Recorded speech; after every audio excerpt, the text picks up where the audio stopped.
You are about to enter the Red and Rev Sports Show experience. Get ready for some real sports talk from some real sports fans who were real sports athletes who have sports knowledge.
What's going on, everybody?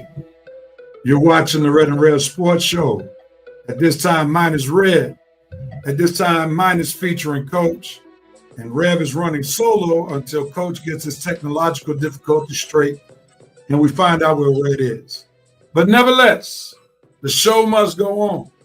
And on today's episode, we have some great sports talk to talk about. Of course, we have to talk about how Shedeur Sanders' draft stock is sinking. We have to talk about how Shannon Sharpe's popularity is plummeting. Also, we got to talk some NBA playoff talk, a little Braves talk, and whatever else is out there to talk about. We're going to get it done in episode 374. So get ready for an amazing episode of the Red and Red Sports Show, hopefully featuring Coach and Red being included as well. So come on, let's get this show started. And my brothers and sisters, welcome to episode 374 of the Red and Red Sports Show. Rev is coming to you live, not from the ATL, shorty, but from Coatesville, PA, also affectionately known as the Ville in the 610. Coming to give you real sports talk because I am a real sports fan who has real sports knowledge, or who is a former sports athlete who has real sports knowledge. So hang out with your boy Rev, and hopefully Coach and Red at some point for episode 374 of the Red and Rev Sports Show. All right, this is the very first time, well, actually the second time that I've had to do this show by myself. Hopefully I don't have to do it too long by myself, but if it calls for it, I'm game for it. So come on in, chime in. Let me know that you're tuning in to episode 374.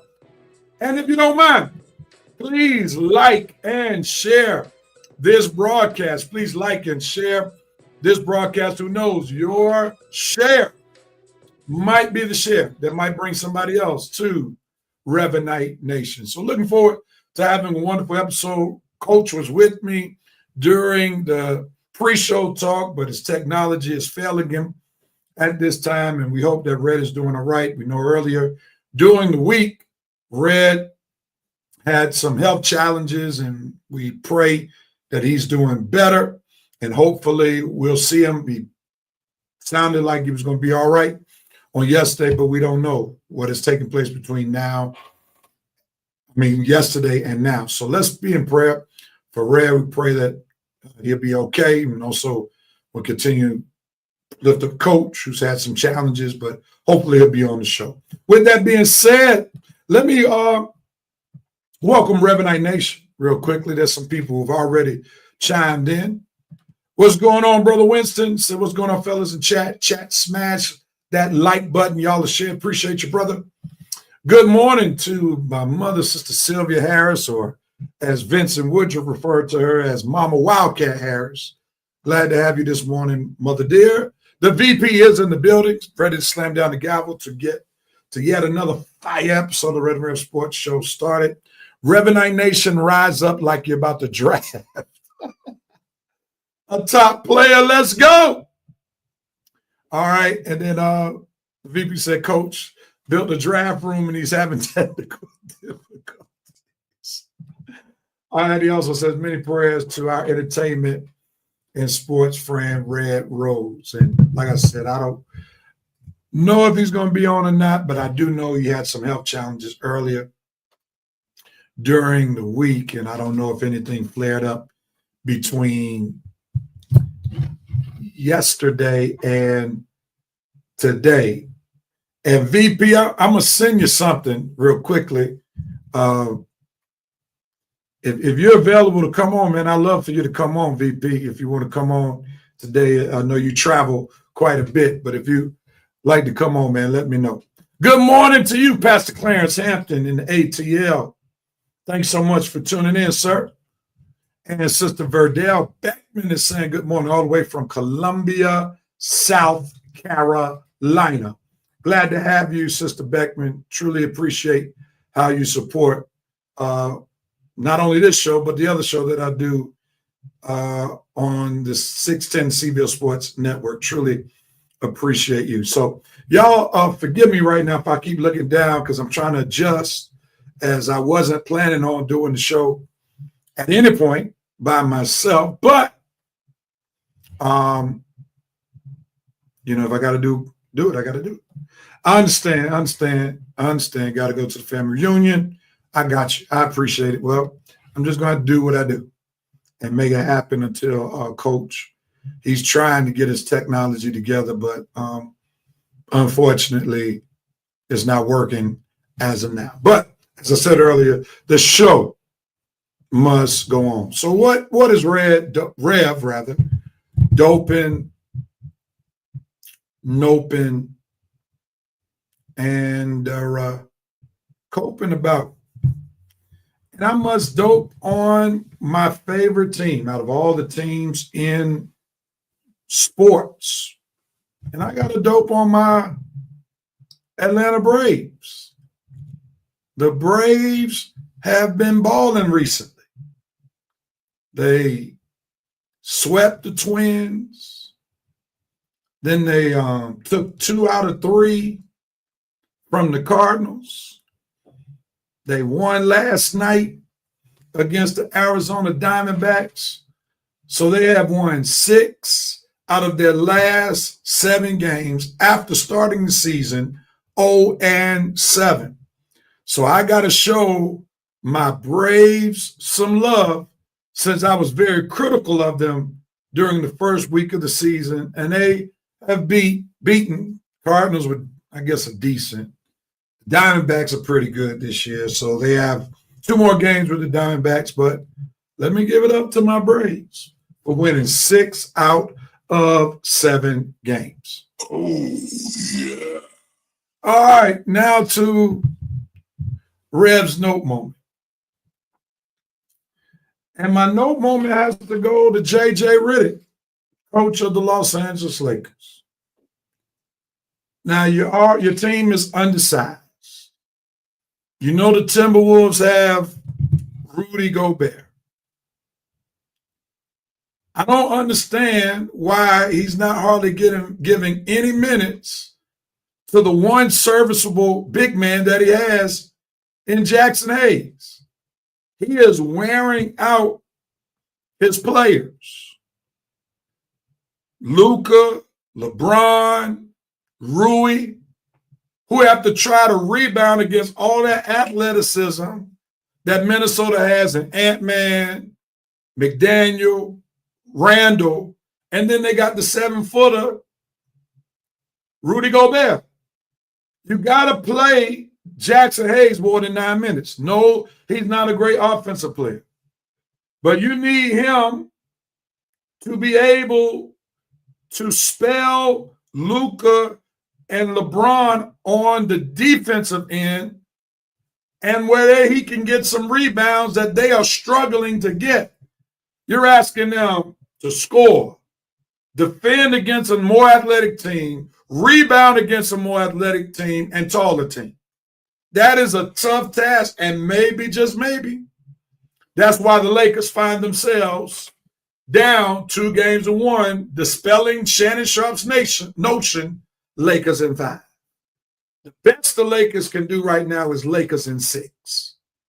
So, JJ, try giving more minutes to Jackson Hayes. Since you signed the guy, try even giving more minutes to Alex Len. He's not much of a player, but you signed him. Might as well let him use his height for about 2 or 3 minutes to see what he can do. So my note moment goes to the coaching of J.J. Redick not using the limited size that he has in a matchup that calls for him to utilize some size. Now to my coat moment. What are you coping on, Red? Or coping with? I'm coping with the fact that the NFL draft attention, focus has not been where it needs to be. Yes, we know the Shedeur story is a big story, especially since he was scheduled to be a first-round draft pick. But I got to cope with the fact we're not showing this other young man who was the number 1 pick in the draft some love, giving him the attention that he's due. And that's Cam Ward. The young man was the number 1 pick in the NFL draft. And there might have been 3 minutes in the entire draft where we heard about Cam Ward. We're not even concerned about his press conference that he had on yesterday in Nashville, Tennessee. Hardly got no coverage about him. He is the person who is lost in the Shedeur Sanders draft shuffle. And it's unfortunate that this young black man is taking a back seat to what is going on with Shedeur Sanders. Cam Ward deserves better coverage. He should be highlighted more because the young man earned it, had a phenomenal season at Miami, and the least we can do is pause for a moment talking about the Shedeur Sanders debacle and give Cam Ward some more love. So I am going to spend at least one more minute. And that's probably one more minute than ESPN has given this young man. But I'm going to show this man some love, bona fide number one pick, balled out in the ACC conference, was that dude for the Miami Hurricanes, and definitely deserved being the number one pick in this year's draft. The kid has a phenomenal arm, has good speed, is a clutch player, won some big games, brought the team back from some terrible or some big deficits. And I want to give this young man his flowers that he deserves, even though I cope with the fact that he hasn't gotten his just due.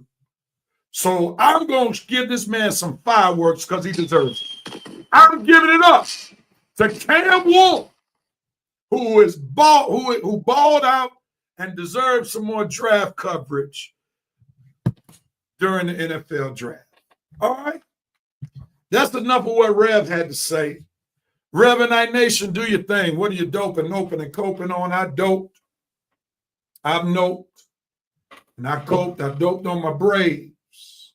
I noped on J.J. Redick. And I cope with the fact that Cam Ward is not getting his just due when it comes to the NFL draft. Let's see what you're talking about, Rev and I Nation. The VP is doping on Cam Ward for being in the moment and allowing his skills to afford him to be selected number one overall by the Tennessee Titans. Thank you, VP, for giving him some love.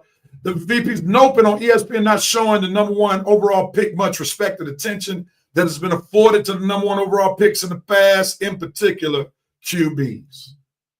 Hey, I didn't even read anything that you said when I talked about my coach, but we're on the same page. Since Sylvia Harris is dope and King James showed up big time despite Luka's illness last night. Yeah, he showed up, but they took an L, Sister Harris. It's hard to dope when you're taking L's. Come on now. I know that's your surrogate son, but come on, mama. Let him win the game if you're going to dope on him. But he did have a wonderful game. He was on fire, but then he cost the Lakers when he dropped that ball that Luka gave him that pass because he tried to shoot the ball before he got it. And then after that happened, things spiraled out of control.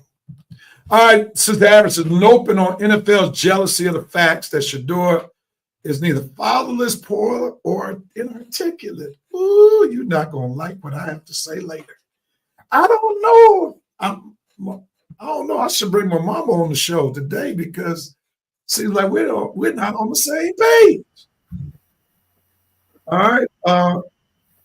Coach just going to barge in like show Sister Daddy. I mean, you're not going to wait till a good segment to come in, but hopefully his audio is working now. Word is a fine young man and very talented. We'll talk about that, Sister Harris, in just a moment. Pastor said Cam Ward has been literally written off unfairly, no doubt about it.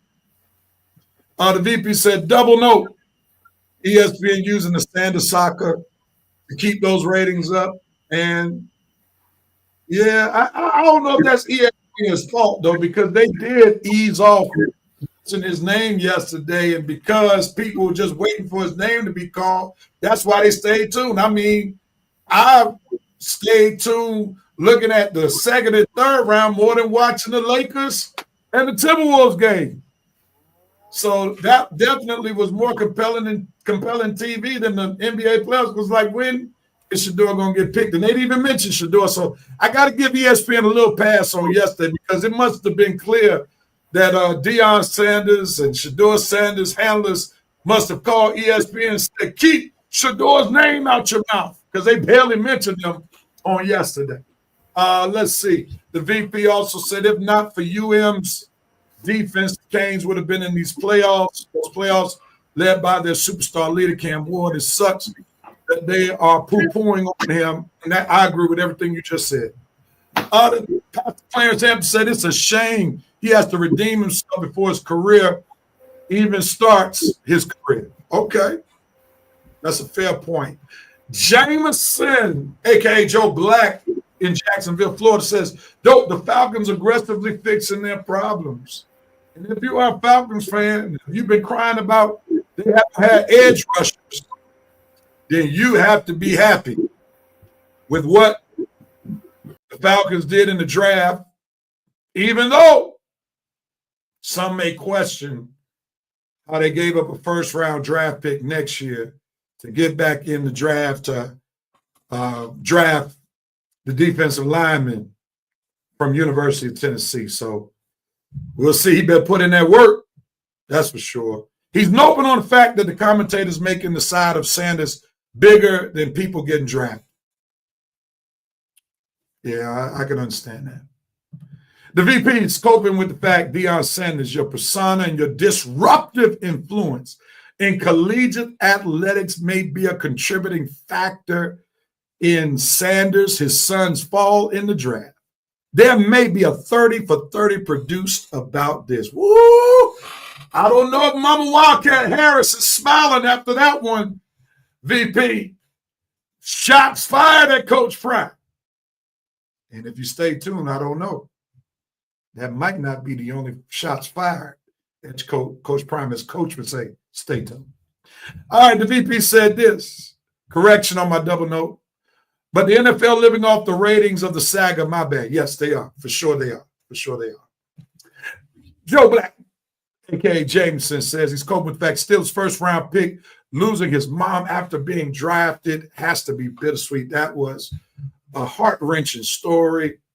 Young man Norman, as soon as he gets drafted, a few minutes later, his mom passes away. So big prayers to the Steelers' first-round draft pick. Very unfortunate, and we pray for him. The president has joined the show. He's checking in from Honolulu. And matter of fact, I think you and your wife celebrating your anniversary, man. So wonderful. Wonderful. To the president and his beloved wife, may God continue to bless your union. May you all enjoy many more years. And I look at your picture, so I'm going to say, I'm assuming, of marital bliss, because both of y'all seem to be happy being together. So big ups to the president and his wife for celebrating the anniversary. And you can tell he's probably in Honolulu because he didn't make any fictitious place up this week. So that's dope. President says, noping on Shedeur's name, new name, shown the door. The president never disappoints. This man called him Shown the Door Sanders. My.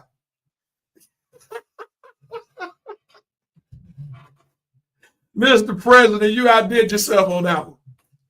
You got down on that one. Shown the Door Sanders. And thank you, Pastor Hampton, for giving me the young man's name from Tennessee, James Pierce Jr. I know you're a huge University of Tennessee fan, so you would definitely know who that young man is, and he is a beast. And we hope that he will do some beasting for the Atlanta Falcons to justify why they traded back into the first round to pick up James Pierce Jr., who is the boyfriend, we found out, of Rickea Jackson, WNBA player for the LA Sparks, used to be a phenomenal player for University of Tennessee. So they had a love Jones going on at University of Tennessee. That's the stuff that Red would normally get in. So I just channeled my inner Red right there. Joe Black said if it don't pan out, Terry won't be here to use that first round pick. That's for sure. That's for sure. That's for sure. 20 years. Can y'all show some love to the president and his lovely bride being married for 20 years? We go way back to our days at the Wheat Street Baptist Church in Atlanta, Georgia. As he's referenced on several occasions, the Wheat Street football team and the Wheat Street basketball team. So, man, my dog, my former church mate, Thomas Holcomb, as we know on the Red and Red Sports Show, to be the president, celebrating 20 years with his bride. And as Mama Wildcat Harris says, happy anniversary, Thomas, to you and your lovely bride. Pastor Sam said, collusion. We'll talk more about that in just a second. Some good news after I get through with this. There is a red sighting. So hopefully he'll be coming on in just a moment. Antonio Henderson, what's going on, brother? Happy draft of versatile or versity, whatever it is. No doubt about it. It's our pleasure, man. It's our pleasure. God bless you. Oh, okay, happy draft anniversary. All right, thank you, sir. Appreciate it. William Avery said we nailed our draft class and Xavier Watts was the best strong safety coming out this draft. No cap. So it seems like the Falcons fans got to give Terry a little break right now. That's what it seems like. It seems like y'all on board with what's going on. We'll talk more about it a little later. We'll see what Red has to say. The press said, Cope, Atlanta Falcons are actually addressing a need. All right. And the Pastor Anthony said, go Vols. All right. Gotcha. The VP said, with her fine self, Lord, Rakia is that girl. Big ups to those young sports professionals. Yeah, she's a fine young lady, no doubt. And Jameson showing some love to the president. Since Verdell Beckerman showing some love to the president. Thomas is going to make me delete my anniversary wishes. And the president's COVID with, he met former UK player Oscar Tushabe, Utah Jazz on yes. That's what's up. That's what's up, man. Yeah. He went to University of Kentucky. Yep. No doubt about it. All right. Let's see if Red Dog ready. Are you ready, sir? Yes, I am. I All can't right. believe, man. I can't believe I overslept. Man. You overslept, Lord have mercy. I don't know if I should ask what made you oversleep. So we're gonna leave that alone. But glad to have you on the show real quickly. Give very quickly your dope, nope, and cope. All right. Nope, and Copa. Don't worry, I write them down, so it ain't gonna take long. Okay. My dope moment was Cam Ward calling Warren Moon to ask him permission to wear his number 1 in Tennessee, because they used to be the Titans used to be the former Oilers franchise, the one that Warren Moon played for. So Cam Ward respectfully called Warren Moon before he just snatched the number 1 and put it on. Good form, Cam. Good form. My note moment goes to Terry. Ironically, Terry, dude, don't take that much longer in the draft no more. Getting your pick in. I mean, everybody before the Falcons is getting their pick in left and right. They on the clock. The pick is in. We get to the Falcons. Here we go. We see the timer and it's ticking. I mean, we got to start waiting. Now all kind of things running through our mind. Like, man, what is going on? What are they discussing? The player that they want or should want is there. Take them. What are you discussing? So eventually, common sense reigned over nonsense. And Terry took the right guy. But, man, don't do that no more. Had me on edge thinking he was about to mess up and do another stupid thing again. But, anyway. And, yeah, my coach moment is Falcon fans looking to complain now. Yeah, what Terry's done the last couple of days, it ain't really nothing nothing to complain about, really, no more, man. He's doing his best to give you the best team he can, and he might have done it. Going in them on paper, this might be the best team, definitely the best defense, offense too, going into the training camp. So we'll see. But yeah, Falcon fan, we used to whine and complain about something. It's gonna be hard going into training camp or regular season. Like, man, what do we have to whine about? What we got to complain about going into training camp? Mini camp, anything? No, man. No, the guy did good. Free agency did good in the draft. Got our quarterback, defense. You got some young, talented pieces on defense. Offense the same. Man, we all right over here. Now we just got to, prove it on the field. But, so, yeah, Falcon fans, we have to move on, move our vigor and our negativity over to the Hawks or something. Well, you still got to wait a little bit. You still got to see what the results are on the field. So we'll see. But all season, no doubt about it, Terry has done a great job. Pastor Hampton said, put Red on suspension. He needs a break. Jameson Black said, glad you're feeling better, Red. And we were lifting you up in prayer. We know that you had a little health setback this week, so we keep you in prayer. Antonio Henderson said, yeah, you were having a nervous breakdown during that bit on what the Falcons were going to do. Yep. All right, man, so let's jump in it because we got some extra people watching this show today. Everybody wants to see what we got to say about Shedeur Sanders dropping from a first-round pick to who knows what round will he be picked up today. So, Red, I'm going to let you go first. What are your thoughts about Shedeur dropping in the draft?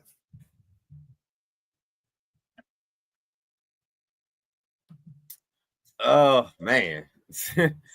I got so many thoughts on this thing right here, man. I can't believe this first topic of the day. Let me get a little light in my face right here so I can really get into this right here. What Shedeur happened to Shedeur is the perfect example of don't have a party until you get drafted. I mean, man, I feel bad for the kid, man. The had that shindig he did. That was a real party, dude. And to be embarrassed like that because everybody's standing around looking crazy, don't know what to do. Maybe they shouldn't even been looking. Why y'all having a party and everybody just standing around looking at a TV anyway? Why don't y'all do something? Play some pool, get some music on, dance or something. Get your mind off of the draft. Maybe that would have helped the party look a little lively or something. Because, man, that thing looked dead as a mug. Once it got, toward the end of the round and look, you knew he wasn't about to be drafted, that party started dying. And I'm just like, I don't know, Rev. They say blackballing. They say conspiracy. I don't think it's blackballing. To me, blackballing mean when you say the NFL hate Deion. I don't think the NFL hate Deion. What they probably hate is Shedeur thinking he's Deion, and he's not. And I think I mentioned this a while ago. I don't know what show I was on. I'm trying to think what show I said this on. But anyway, I said, Shedeur, you are not the quarterback prospect that your dad is. You are not as high quarterback prospect as your dad was a cornerback prospect. So if you want to take this attitude like Deion, dude, well, you got to be as good as he was coming out of college. And that maybe some of these teams can look past that bravado attitude and say, look, okay, yeah, he got a brazen attitude, but dude is talented. He's one of the best quarterbacks in the country. Like you could say that about Deion. He one of the best cornerback prospects in the country. So yeah, we can take the high flying attitude. Shedeur, you're not one of the best quarterback prospects in the country. And now I'm hearing you telling teams that you're going to come in and change the culture and all that. Dude, if that's what you're saying to teams, then I don't blame them for backing off of you. Who are you to tell a team that a dude that's not even a high as quarterback prospect as Caleb Williams? How are you going to tell a team you coming in and change the culture? dude. Red, hold on for I that think point. Shador just got in his head, Red, that he. Red, hold that point right there, because I got a clip to what you just said, and then piggyback up on what you just said about what Shador said at the NFL Combine. Then pick it up after you see this clip. We went from Jackson State to Colorado and changed 2 programs back to back. So you don't think I could come to an NFL franchise and change the program again? It's history. We done it again. It's always going to repeat itself. You think I'm worried about what critics say or what people got to say? You know who my dad is? They hated on him too. So it's like it's almost normal. Without people hating, it's not normal for us. So we like diversity. We like everything that comes with the name. That's why we are who we are. Red, go ahead on. Dude, what is all this we and us? You ain't your dad, man. That's his problem. You are not your dad. You keep saying, yeah, hating on us, and we have done this. Dude, Deion has already played. Deion is about to be 60. He probably already 60 years old. Your dad has played, Shador. He has played, had his Hall of Fame career, retired, and now probably about to have a Hall of Fame coaching career. Dude, you have not done it's that entitled attitude, man. Yeah, we changed 2 cultures. We changed the Jackson culture. We changed the Colorado culture. We coming. You think we can't change the NFL culture? Who in the world is we? You going to the team by yourself. You ain't got your dad. You ain't got Travis Hunter. You ain't got the whole Colorado posse behind you, big dog. Who in the world is we? You see what I'm saying? I said, dude, you gotta exercise some humbleness, man, because you have not accomplished anything. You was in college for 2 years. You went to Colorado for 2 years, didn't make the playoff. Dude, you didn't even go on the playoff run, okay? So stop acting like, yeah, you had some decent, solid numbers at Colorado. Yeah, he led the nation in completion percentage, okay? Look at the conference he played in. Stop acting like he played in the SEC or ACC, okay? Stop acting like this kid just did all this great stuff in college like he's supposed to be super shocked he didn't get drafted. Look at any other kid with last name not Sanders, and look at and if he had a similar resume, playing on a team, not making the college playoffs, he probably wouldn't be a first rounder or a second rounder, maybe a third rounder either. I mean, some of these kids played in the playoffs and weren't even drafted that high. So look, Dylan Gabriel, he played in the playoffs, he wasn't even drafted that high. You didn't play in the playoffs, dude. So look, it is what it is. You want to take your entitled attitude and think it's going to help you? Fine, Shador. You're already seeing that it's not. You want to keep saying we and us like your dad is going to be by your side all your life and he's going to be able to be there and fight your professional battles? Keep thinking that, dude. You're already finding out that the NFL world don't care who your dad is. They don't care nothing about only can you help their franchise. And right now, 32 teams have passed on you 3 freaking times. All right. They're trying to send a message to you, Shador. I'm not sure you're getting that message. I hope you are. I'm gonna let my man Rev give him some thoughts on this because I know he got some thoughts. But dude, teams, the NFL is trying to send you a message, Shador. I hope you heed the message wisely, dude, because you need to. They're trying to send you a very clear message.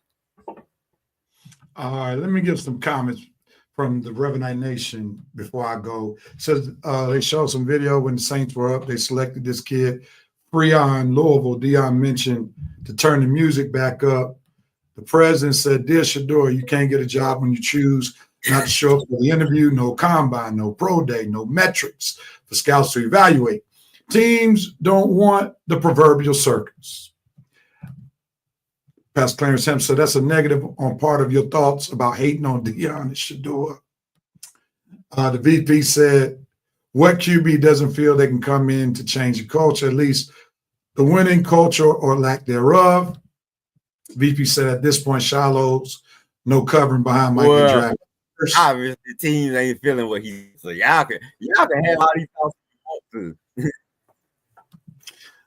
Jameson said, "I'm not going to be mad if teams don't feel he's a first-round pick, but I do take issue with a couple of QBs that went before him, namely the Louisville QB and Milroe. Antonio said his dad and Tom Brady gassed him up, and the draft has broken him down. Can't live off your dad's fame. Fame is earned by actions.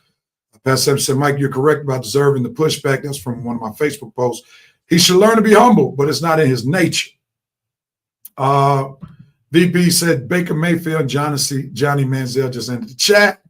Cecilia Harris says the NFL likes young black men who need the money, need to buy their single mothers a house and no father. He's arrogant as his father. He's been raised to be self-confident. He did help change Colorado's football culture despite not having great offensive lines. There was at least one quarterback drafted who was lighting up the internet, throwing a pass completely out of his receiver's ability to catch. At least those four mentioned had Heisman trophies. And William Amos said maturity, he got to grow up. All right, before I go, let me play this, cue this up. This is the night that Shedeur did not get drafted when he thought he was going to be drafted first-round pick. And then I'll pick it up from there. We all didn't expect this, of course, but I feel like with God, anything possible, everything possible. I don't feel like this happened, for no reason. All this is of course, fuel to the fire. And under no circumstance, we all know this shouldn't have happened. But we understand we're on the bigger and better things. Tomorrow's the day. We're going to be happy regardless. Legendary.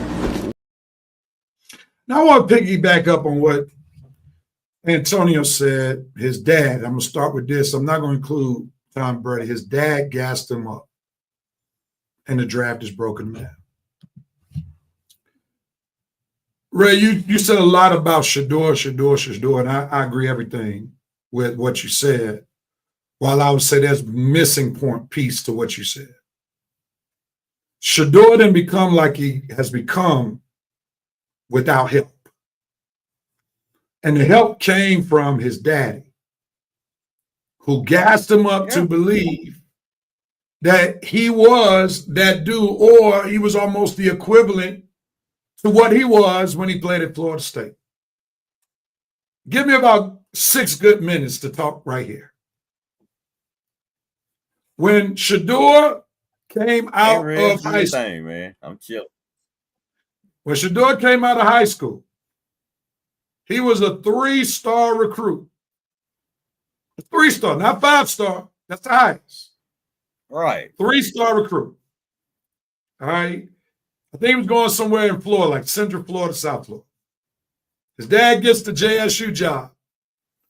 He goes to JSU. Had 2 solid years.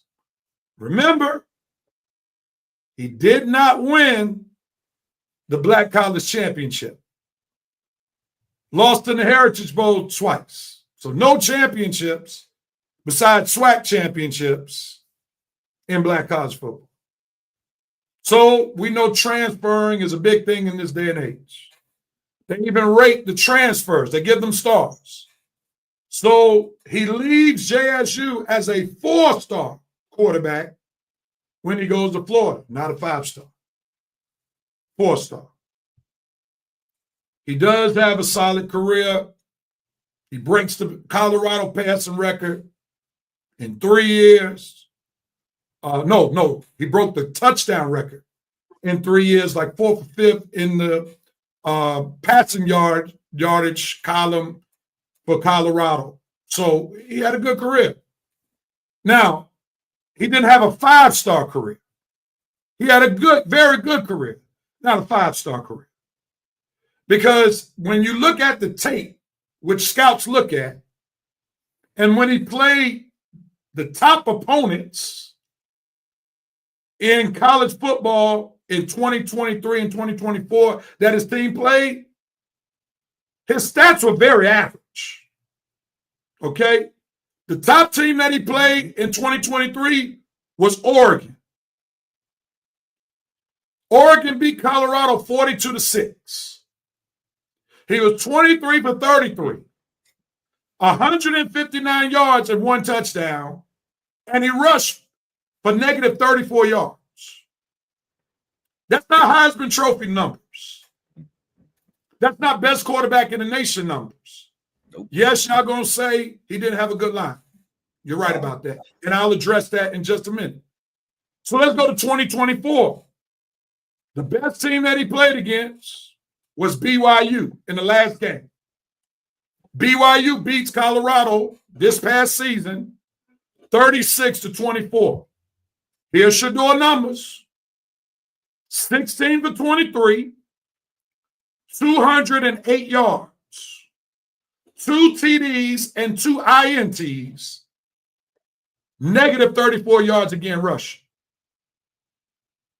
That's 1 year 23, 1 year 24. Yeah. Those are the top teams he played against.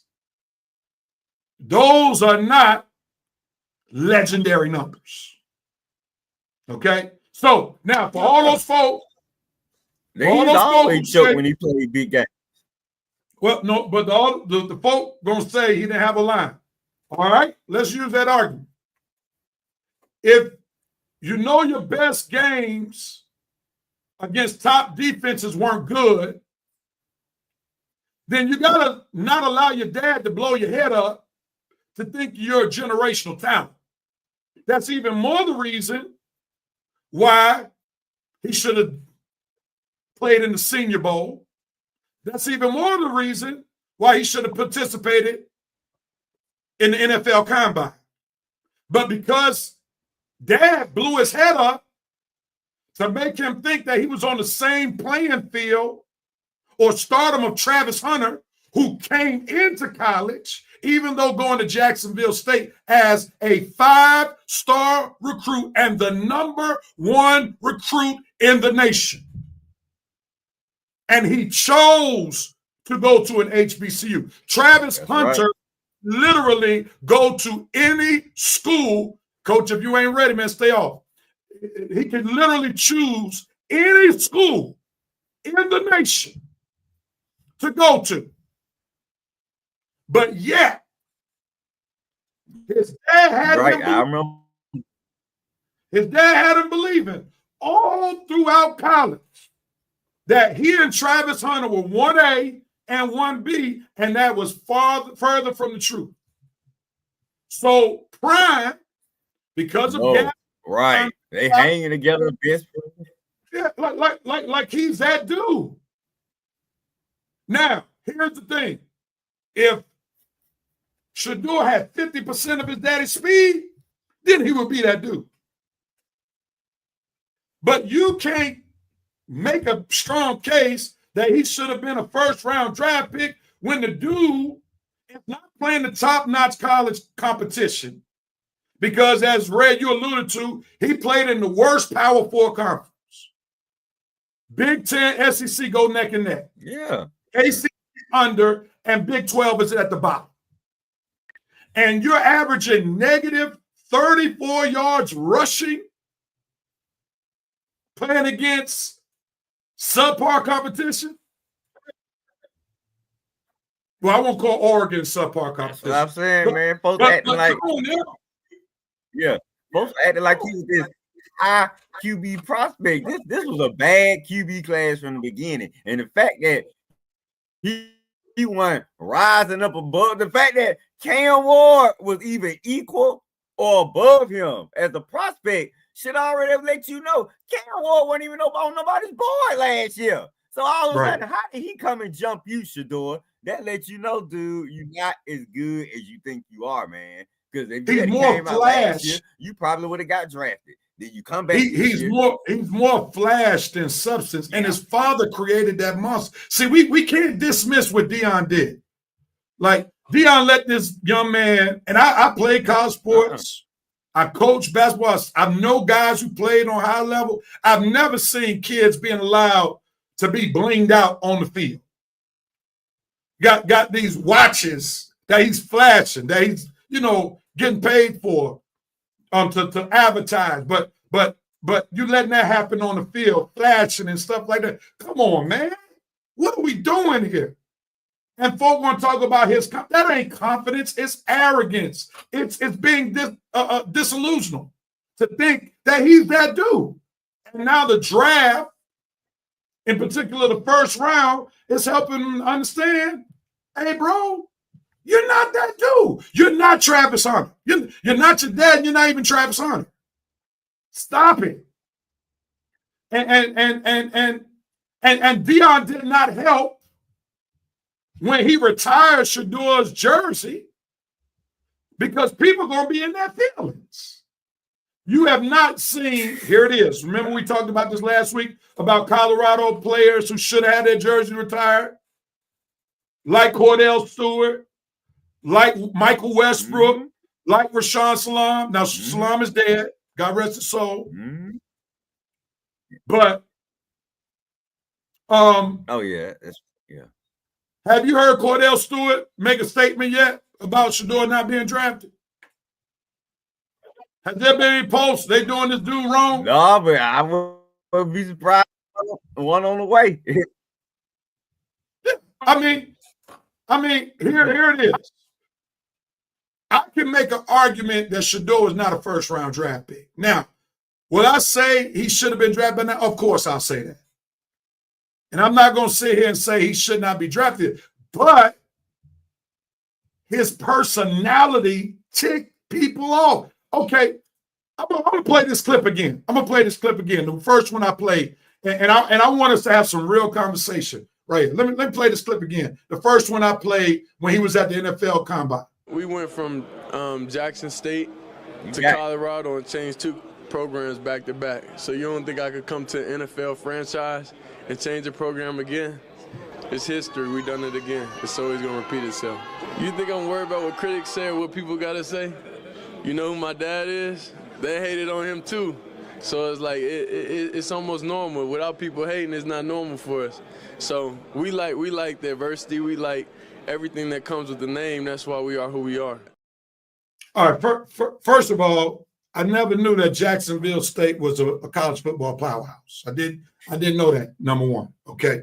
All right. So you're talking about you changed the culture at Jacksonville State. You had a good career. But let's be honest. Because of your daddy, Jacksonville State immediately had better resources, better facilities than any other black college. That's number one. Number two, yes, Colorado went from 1 win. You didn't win a bowl game. You won 1 game over 500 in your 2-year career. Won no conference championships. So let's not act like you changed the culture of one of the top teams in the nation. Let's humble ourselves for a minute. All right? Let's humble ourselves for a minute. Then the second thing is this interview right here is like a job interview. Right? So people want to talk about he's not conforming. My mother said, the NFL wants to basically control people, kids who got their fathers and so forth and so on. I don't think that applies right here. Okay? What world can I go into a job interview and tell somebody, I don't care if you like me or not? What job are you going to get? And you go in there, tell the dude, you may think it. I had the candidate for the church that I pastored. And they knew me ever since I was a little kid. I was born into church. But do you think I'll be pastor right now if I say, I don't care if y'all like me or not, and I'm telling the search committee who I'm trying to win over to help me get to the next step? I don't care if y'all like me or not. What job can you get? I don't care if y'all like me now. I am here from Atlanta. I'm real coming from Atlanta. I don't care if y'all like me. It's my town. I'm going to tell the people come on, I'm trying to get employment from. You would have been back in Atlanta so fast. Exactly. Like how dare we do this? Real would have been like, real Coach Red, I'm on my way back to Atlanta. Come on, man. All right, let me go to some comments because Pastor Hampton got a lot to say. All right. Here it is. Yeah. He says, y'all keep saying he needs to be humble. The pressure isn't on Shador. It's on all the QBs and franchises that drafted QB before him to outproduce him once he finally gets on the field.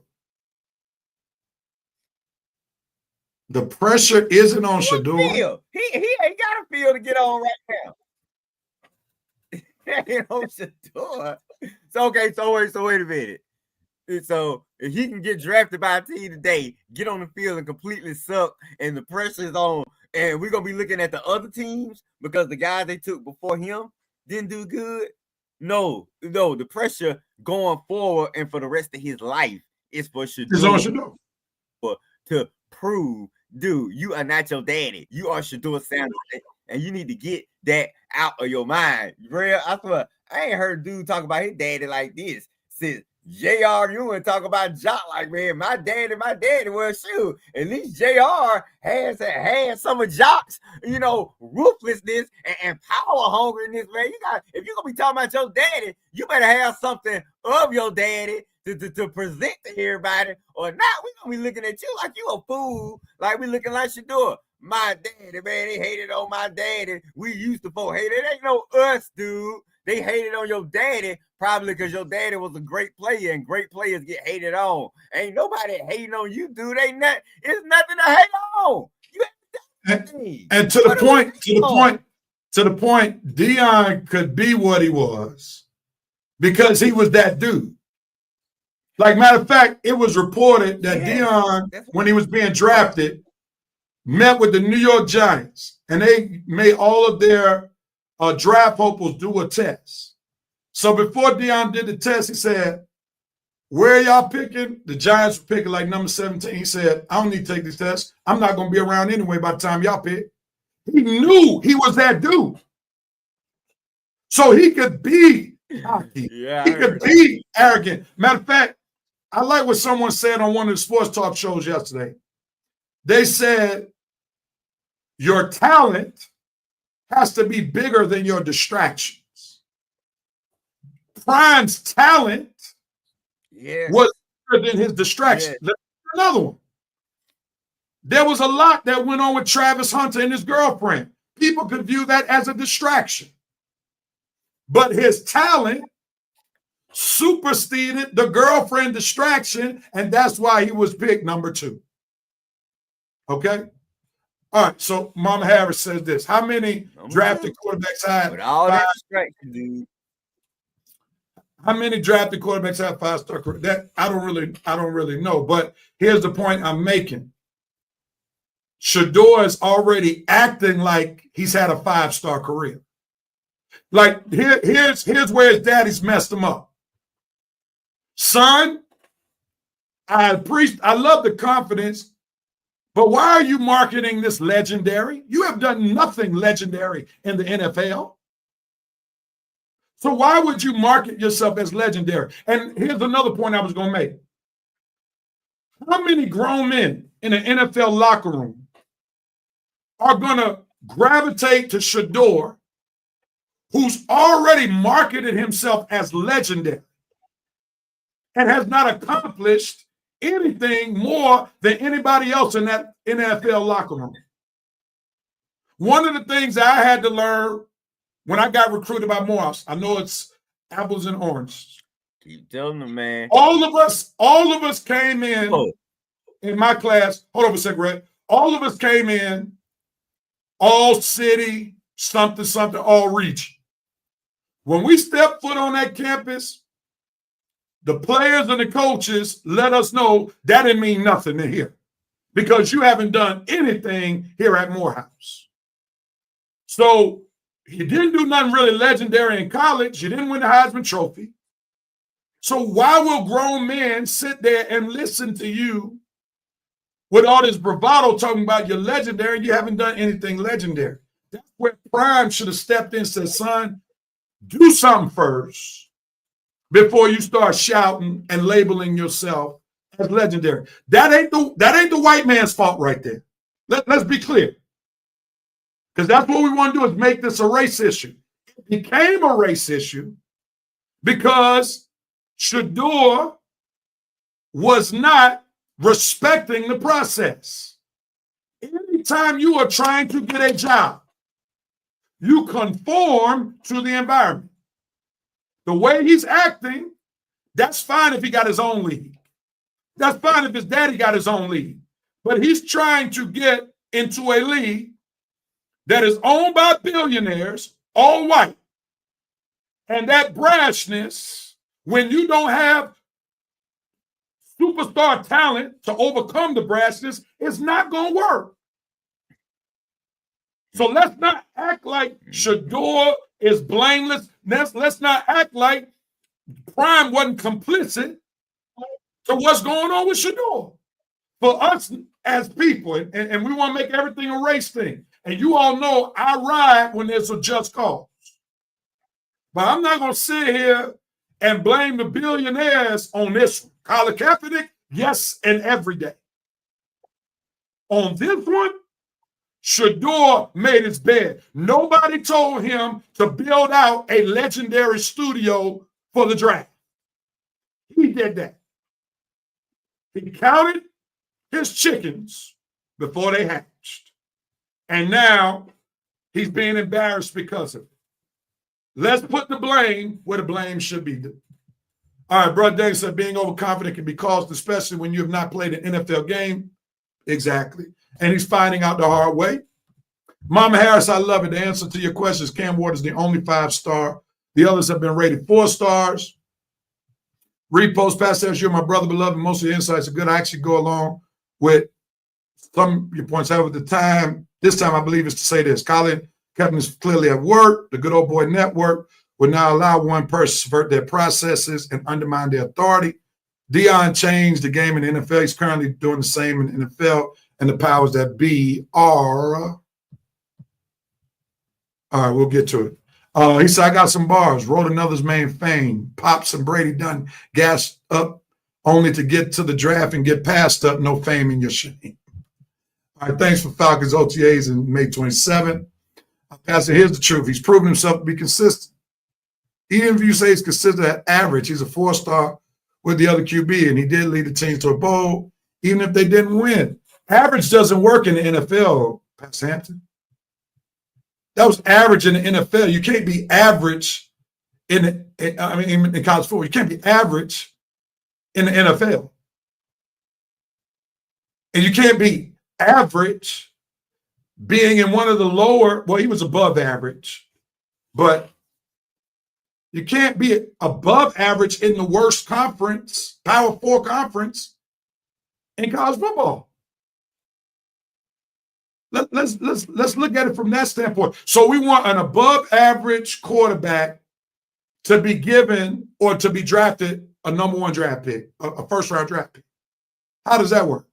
Like if we mention all of the quarterbacks in pro football right now, how many of the pro quarterbacks can we say decisively that we believe Shedeur is better than? Can I honestly say that Shedeur is better than Geno Smith with the Raiders? Can I honestly say that Shedeur is better than Russell Wilson with Giants? Can I honestly say those things? No, I can't. So the jury's still out on him. That's why he should have gone to the combine and participated.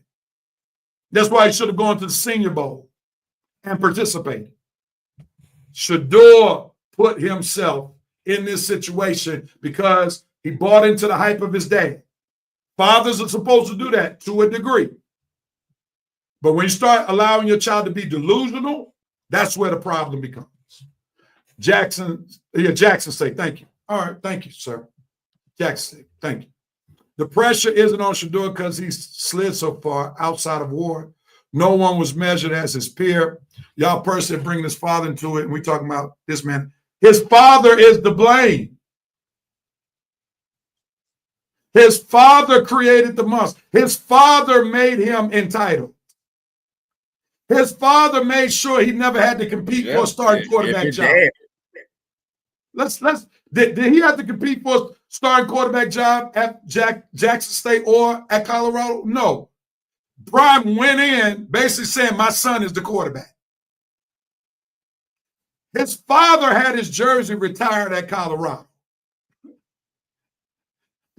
Come on, man. His father said that he would be the one to determine where Shedeur and Travis played before the season started. That's Prime.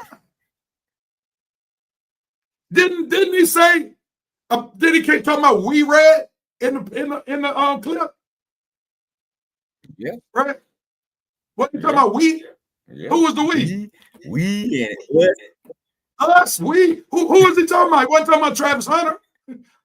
He was talking about Deion Sanders. So we can't talk about Shedeur without talking about his daddy. James 4-6 at his race, Shedeur will be playing for the Frankfurt Galaxy. Deion didn't know it. Buddy gonna have to. Go ahead, Red. No, I was gonna say, man, you gonna have to do what the ball boys did. You gonna have to cut. You have to let Dad go for a minute. Go ahead. His family has nothing to do with this. His family has nothing to do with his infield game. Okay. So y'all saying that show Gabriel Milroe better than his infield game? I'm not gonna say that. Ain't saying that. NFL team. What I will say is this. All of those guys are faster than Shedeur, and speed matters now in the NFL. Now, here's where the problem with Shedeur is coming in. Because his dad had him to believe that he's a generational talent, one of the things that's working against him right now, will teams feel that Shedeur will accept being a backup?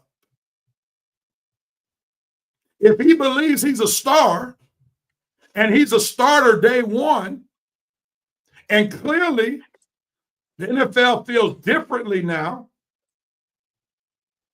will he accept, with his ego, being a backup?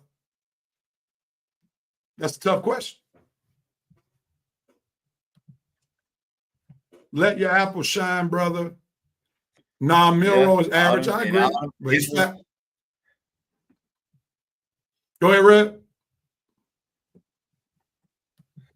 Okay. How many fathers think on the NFL desk try to? Yes, sir.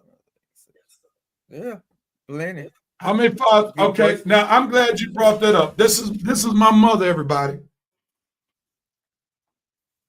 My father thought I was exceptional, no doubt about it. He was the one who brought inner confidence to me.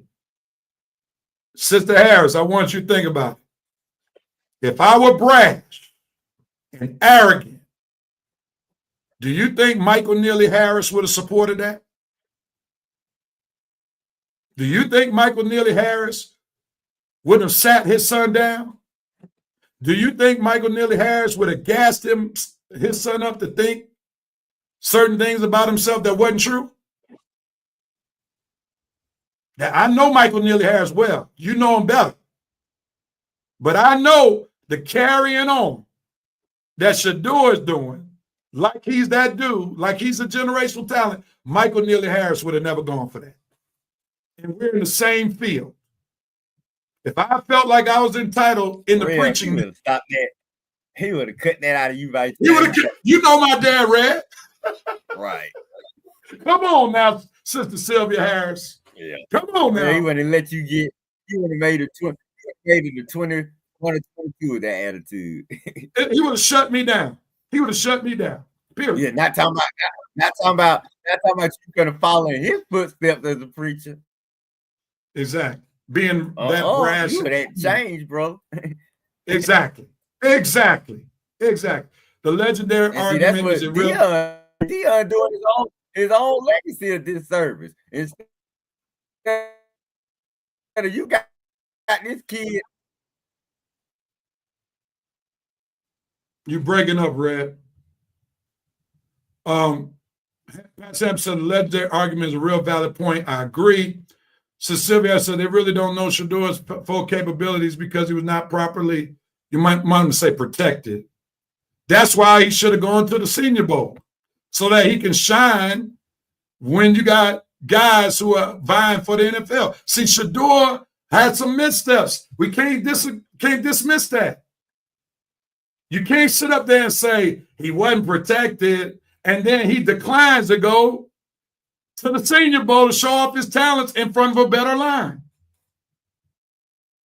He did that to himself. Let's not dismiss that fact. VP said, you will not hear me mention sounds about white in this sense. Thank you, sir. I appreciate you saving it.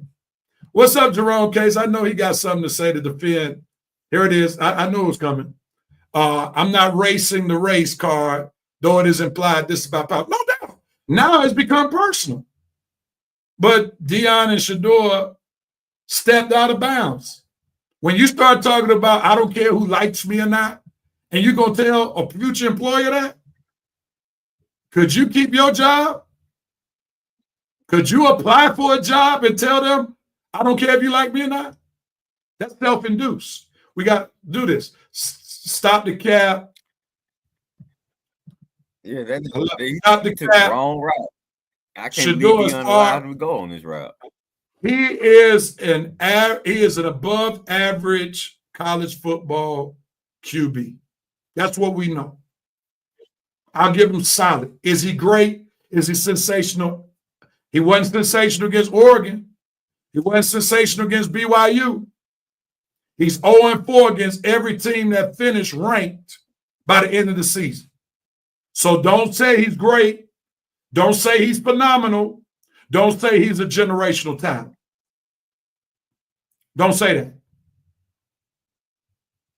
Because we have no data to support that.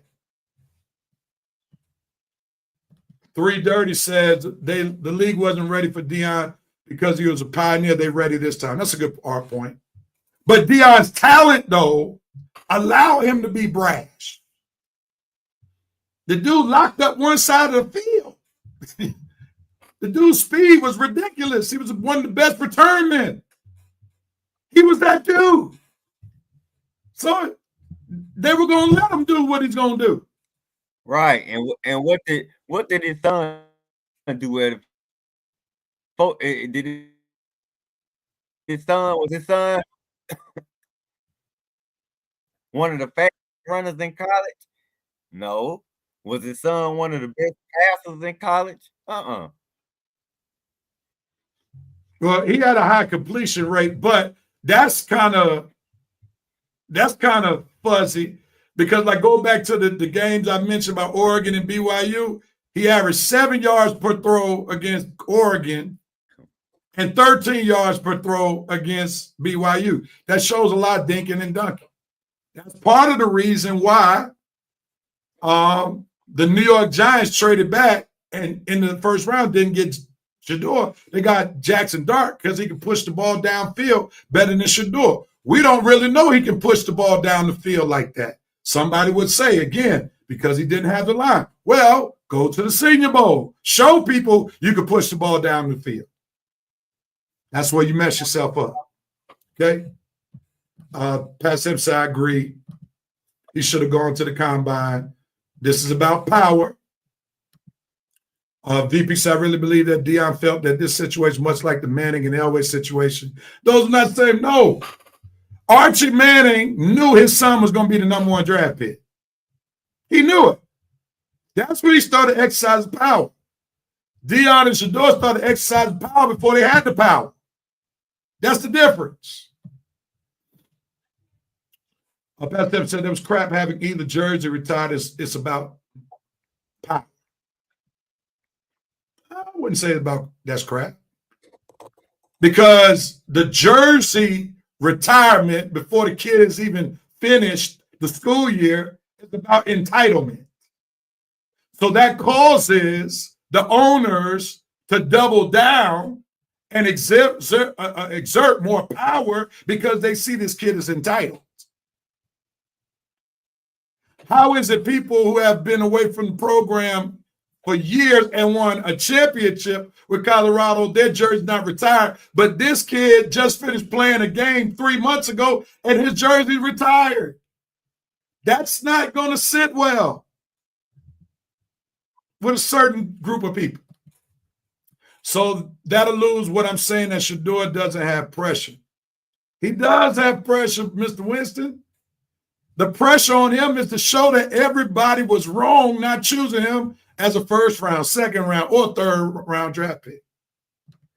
Sam says Shedeur needs to do what Nico needs to do. Tell the parents step back. and tell them to tone it down. That's where we definitely agree. Jerome K, does the NFL really think Shedeur is a backup, or is there something deep? Is Shedeur really a starter? That's okay. Hey, Red, do me a favor. Can you hear me? Red. All right, he's frozen. I really want to have a little fun here. Are you ready, Coach? Come on in here, Coach. Coach, you been having? All right. Let me do this with Coach. Can you hear me, Coach? We can't hear you, Coach.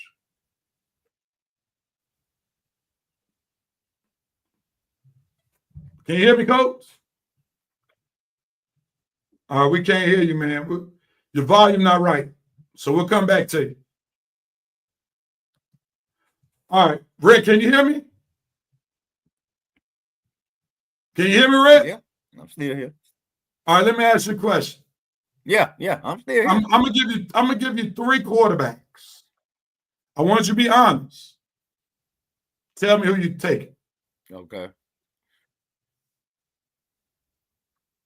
Caleb Williams or Shedeur?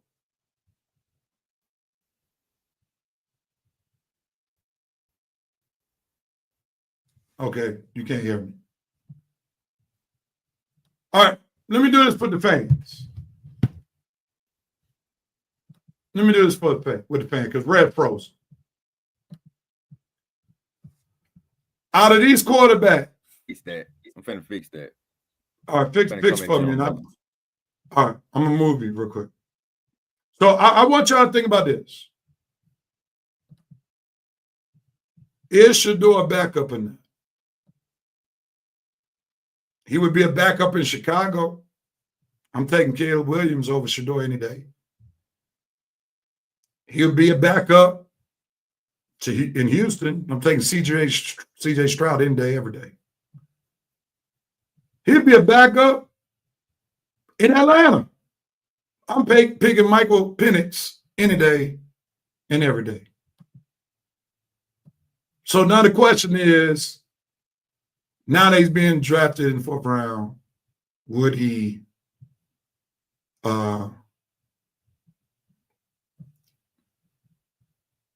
be a backup? All right, let me go back to this.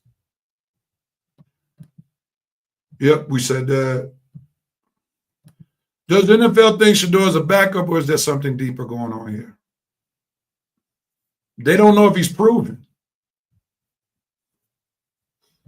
Now, do I think something's going on now?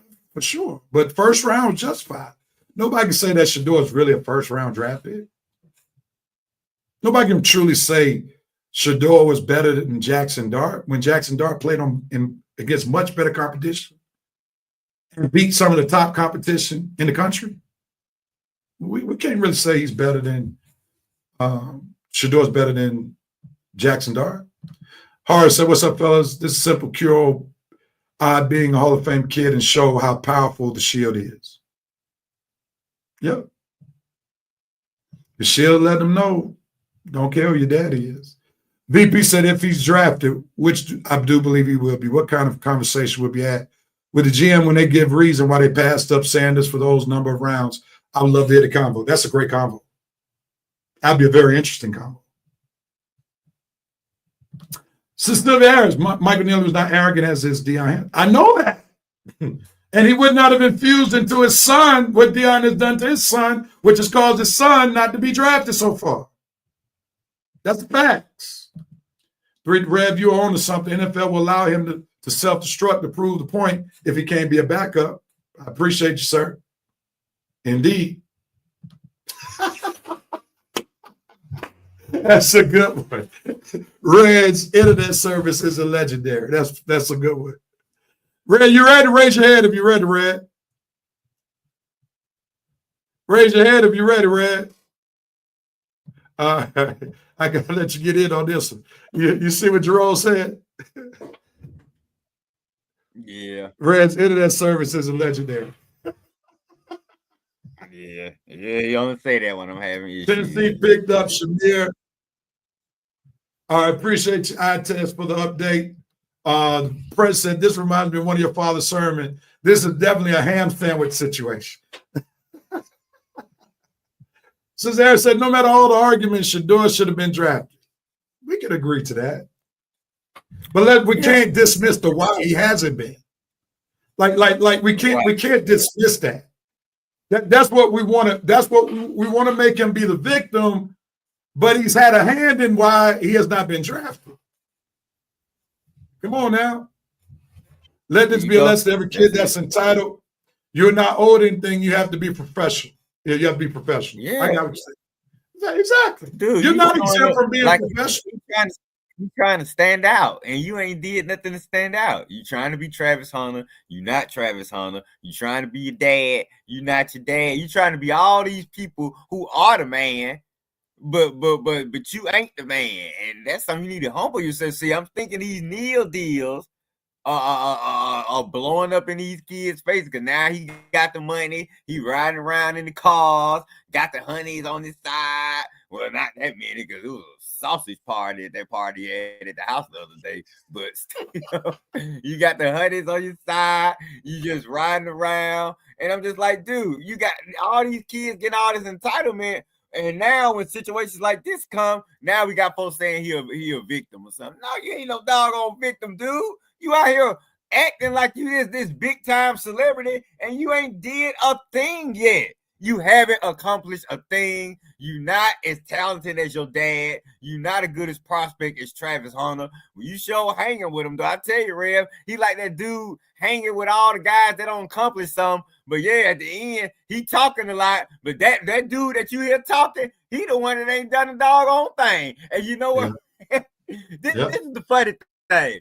This is the hilarious thing, Rev. It's always some chick that falls for this guy's stuff because she see him hanging out with all the folks who don't done something and hear him talking loud and talking big, and she be like, oh yeah, maybe I need to talk to him. No, sweetie, you talking to the scrub of the group. He ain't done a thing. He ain't done nothing. Dion don't done something. Travis don't done something. Shedeur, he ain't done nothing. So all the ladies that holler at Shedeur, well, guess what, ladies? You hollering at the scrub of the crew, okay? And if you can tell by that party he had the other night, this guy is the scrub of the crew, okay? That party was an embarrassment. I mean, it got to the point, did he even know half the folks that was at that party? Lord have mercy. So let me get the Jerome case covered. It's why y'all acknowledge Shedeur was amazing. I said he was very good. All right. Now, can I go down the competition of who he played against in 2 years? Oh God. Can I do it? Okay. Here it is since 2023. Buckle your seatbelts. He did against TCU. That wasn't the TCU team that went to the championship game. That TCU team they weren't ranked by the end of the season. Nebraska, Colorado State, those teams impress you. Lost to Oregon 42-6. USC lost to 48-41. And USC is not a top-notch program right now. Barely beat Arizona State. Lost to Stanford. That's not the Stanford teams that were good. 46-43. Lost to UCLA. They weren't great. Oregon State, 26-19, lost to Arizona, 34-31. Got blown out by Washington State, 56-14. Got beat by Utah, 23-17. Barely beat North Dakota State this past season. Got blown out by Nebraska. Let me know when I reach the powerhouse team yet, Jerome. Beat UCF. Lost to Kansas State. Any powerhouses yet? Beat Arizona pretty handily. Beat Cincinnati. We reach any powerhouse. Remember all the teams I just named? None of them finished the season top 25. Beat Texas Tech. Beat Utah. Got blown out by Kansas, and Colorado was the ranked team. They blew out Oklahoma State. Wait, Kansas gave a double notch? Oh my God. And then they lost to BYU. So are any of those schools I named besides Oregon in 23 SEC caliber, Big 12 caliber team? I mean, Big 10 caliber teams? No. No. So that's why I say most of these teams we just mentioned, I bet you we barely will find more than 3 cornerbacks or safeties drafted from those schools in the first few rounds. Ain't gonna happen. All right. So I mean, we got to call spade a spade. There comes a point in your life where you have to step out of your own and write your own story. Shedeur has not done that yet. I agree with that, brother. Thank you. Being connected to fame doesn't make you famous. He was a hype man for Hunter. Like Flavor Flav was for Chuck D. Wow. Jerome K said, Rev, the conversation deserves a live audience because you're dominating. Well, it's not biased. I'm giving you facts, sir. I'm giving you stats. I've given you scores. Come on, man. Is it bias or you can't handle it? Deion wielded his power and owners are showing there. Yeah, no doubt about it. And see, here's the problem. Deion is not relevant in the NFL anymore. So he couldn't pull a LeBron. Because if Deion was still a quarterback, still able to do what he could do, Shedeur would have got drafted in the first round. That's a good point. Right? Yeah. He would be drafted. Point. That's exactly what LeBron James did for Bronny. But the one thing I can stomach is at least Bronny doesn't act entitled. Bronny don't think he's that dude. Yeah. Bronny knows I am where I am because of who my daddy is. Right? And he doesn't sit up there and try to act bigger than what he really is. I'm becoming a Bronny fan just because of this. Nope. Here's a good question. Big question. Can he be coached by someone other than his father? Great question. That's what GM, because his father. Yeah, that's probably a question a lot of these other teams will ask. Yep, exactly. Exactly. Because Prime, because he had a vision for his son, which I don't knock. But sometimes you can get in the way of your son's progress. And the bottom line is, can Shedeur, the question is, can he handle criticism? Because if we base it off what Prime did, then there could be a lot of questions. Because we never really saw Prime ridicule Shedeur, and Shedeur did some things that deserve ridicule, but we don't know. And that's a major question, and this is where Prime may have overplayed his hand. All right. Rev, the AD was the one who retired. Oh, my God. Now, you really believe that? Your own case. I'm going to give you a chance to erase this comment. You really believe the AD said, you know what? We should retire. Jerome Case, you better than this, man.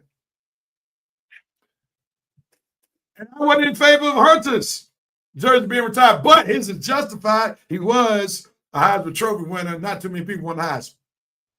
So we can justify that. But if you really believe the AD said, you know what? Before the season ends, before they even step foot off Colorado's campus, let's retire it. I got a word for you from Stephen A. Stay off the weed. Let's move it on. Caleb is a Heisman winner, no doubt. QB class was, all right, we try to stay for most kind of words on the show, but yes, it wasn't that good. Yep, Caleb, it's not even close. Giants draft. Okay, Winston just giving us a play-by-play who's getting drafted. The TV pundits say he's a starter. TV pundits said he was a first-round draft pick too. So I don't know if we can always go by the TV. Yeah. It's all political, Anthony Corey said. Thought he was a Manning and could choose where he wanted to go. Sanders thought he was a Manning. That's a good point. I don't know. He thought he was a Manning. I have no idea.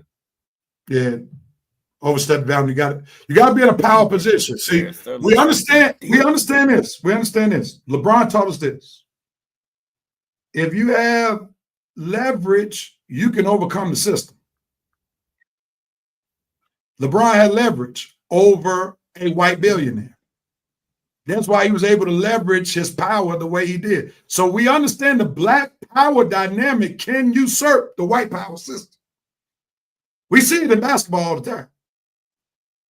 But the problem is LeBron nor Shedeur had the leverage to be able to have more power over the power system in the NFL. That's the bottom line. Shedeur's entitlement, living off Hunter's clout, allowed him to show other teams he wasn't hungry for it, and having boosted his ego has made him Mr. Irrelevant in this draft. Man, he's saying gonna be the last man picked in the draft. That'd be something else. Man, Jackson Dart played on a better team. That may be true, but he showed what he could do. That's why, again, I don't want to hear about he didn't have a line, he didn't have a good team. That's why he should have played in the Senior Bowl. But he didn't. He chose not to. So you got to take that off. Hold Shedeur accountable. I would take Shedeur over Milroe. I would too. There's no argument about that. All right, Cam Scotabo is Mike Alstott 2.0. Scotabo to the Giants. All right, so y'all are giving us the draft win. Has Shedeur ever not been professional? He has never been a humble team player. When has he ever been loud or out of the pocket? You missed the clips that we played earlier. Andy Court, did Aaron Murray get picked up? Did Stetson Bennett get picked up? They were system guys and game managers. Now, Andy Court, are you trying to say that Shedeur is the same type of player that Aaron Murray and Stetson Bennett are? Wonder if that's the argument you make. Shedeur's head was bigger than his chain. Legendary delusion. I would agree. What have many of the drafted quarterbacks done? Not much, but they're not acting like they did much. That's the difference. Oh, you said game managers on good team. Gotcha. Red, the team was being rebuilt over the past 2 years. Amazing how all that falls on Shedeur. But you are the one also talking about how they went from one win. So you can't have it both ways. Shedeur is good, but I don't think he's even Michael Penix good. I would agree to that. And Rev now speak to the talent around him. The list is 100 and drop off to the JV squad. That's fair. But it wasn't like they were playing great talent in the Big 12. The Big 12 talent that he had on his squad was comparable to the other teams. Where they may have struggled was in the trenches, but they had just as many skills guys than any other team in the Big 12. Where they got killed was in the trenches. So let's not act like, Colorado just had a bunch of bums on the squad. How could they have won 9 games last year if they had a bunch of bums? Come on now, let's not do that. Jerome Case, also, if you believe that Colorado didn't play anybody so overrated, then you have to say Travis Hunter was playing against subpar talent and deserves the Heisman. What I can say is Travis Hunter came to college with a 5-star reputation. That's what I can say.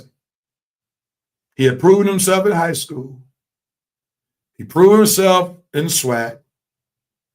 He proved himself in college football to play 90% plus of the snaps on both sides of the ball. I don't care what talent you play against. That shows that dude is a beast. To be great offensively, come off an offensive possession, be great defensively. I don't care if you're playing Sisters of the Poor. Not everybody can do that. All right. Appreciate it, Pat Sampson. He said, not a Bronny fan, but I would cheer his character and humility. If you're saying that Shedeur didn't play any top, saying that, Travis, or we just did that one. Case, you tripping. What's up, Ron?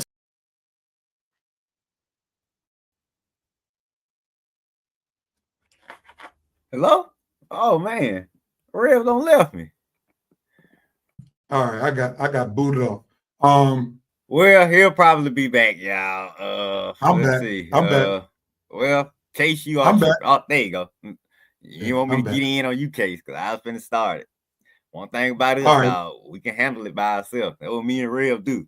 We are both solo hosts and hosts with each other. Don't worry, Rev. I was finna handle it. I was finna get on Case for you. I mean, Clarence for you. What up, bro? What up, Ron? What up, Ron Thomas? Jerome Case said, "Can Shedeur handle criticism?" I don't remember these press conferences where Prime went in on Shedeur. Do you remember, Brett? Me over. What press conferences were you watching? I have never heard Dion say anything bad about Shedeur publicly. You say you heard him go in on him on a press conference? Wow. What were these? Were you looking at home videos? Was he looking at personal home videos? I saw him go in on plenty of reporters. Do you believe? Do you believe? And he pressed the case. I don't ever remember him going in on Shedeur in the press conference. He must have, he could have made a different play, and just kind of made mildly of the situation. Come on, bud. Come on now, Jerome. Be for real, bro. LeBron leverages power. DR has no power over NFL. He shows he has the power of NCAA football. And that's facts. And that may be why the NFL is more dug in. You might be able to have all that power in college, but not here, sir. Not in the NFL. Quinn Chaz Foster. Hey, Mike Clayton, here's another thought. Maybe the teams don't think he's good enough to be a starter, but is too polarizing, allowed to be a backup, will therefore disrupt the chemistry of the team. That's a fair point. You get no disagreement with me. That is a fair point, and I think this is where the danger is and where he's being drafted. Because a lot of people, a lot of teams probably don't think that he's capable of being a backup. Because his mind is he's better than what he really thinks he is. So that's the great point. Yeah. Trying to tell Kelly this. You listed the teams they played. Who big did they play? The biggest team they played, they got beat handily by both. That'll be Oregon in 23 and BYU in 24. Oregon was ranked number 6 at that time. BYU was ranked number 17. That was the only game, and that was the only game they played this season where both teams were ranked at the same time. All right, Coach say he thinks he's ready. Hello? Can you hear me? Yeah, we can. Okay. Armani said, all right, my thing done froze. Try it. For some reason, Armani's comment won't come up on my screen. Let's try again. Rev has great context. Jerome, you have to realize that he has rubbed NFL GMs the wrong way because not being humble, he thinks he is old. He is not owed anything. Just because your dad's a Hall of Famer, that does not mean you're entitled to be drafted in the first round. This is the NFL humbling. Well said. Winston Thorne said, Prime has definitely said we need to play better at QB position. All right, Coach, I'm going to ask you this. Have you ever heard Prime publicly go in on Shedeur? Yeah, he forgot to get his water. And he said, could you give me my water, son? I know you far away. Could you give me some water, please? Appreciate it. Appreciate it. So in essence, that was no. No. No.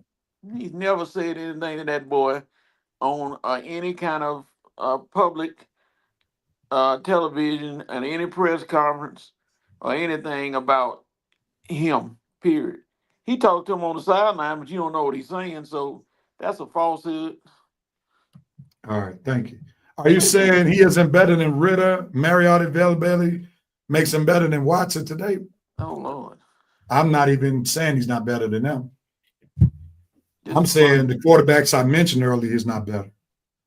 All right, this is going to be last. Put Coach on suspension. He doesn't want to hang today. Cuz, I love love you, cuz. Why you gonna do me like that? Last one, we got to go because I got to get on the road. Can we go a little deeper into conspiracy? I believe this will also impact Coach Prime's ability to recruit talent. There's more to this. Jerome Prime got the number one offensive lineman in the country. He got the number one quarterback in the country. Ooh. So we would all agree that the owners are showing Prime and Shedeur who's boss. Will we agree? Yep. Yes, sir. Yeah. You agree to that, Red? Boss. Yeah. We run this thing, partner.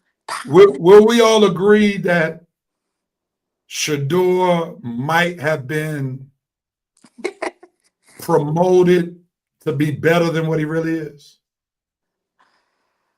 I strongly agree with that.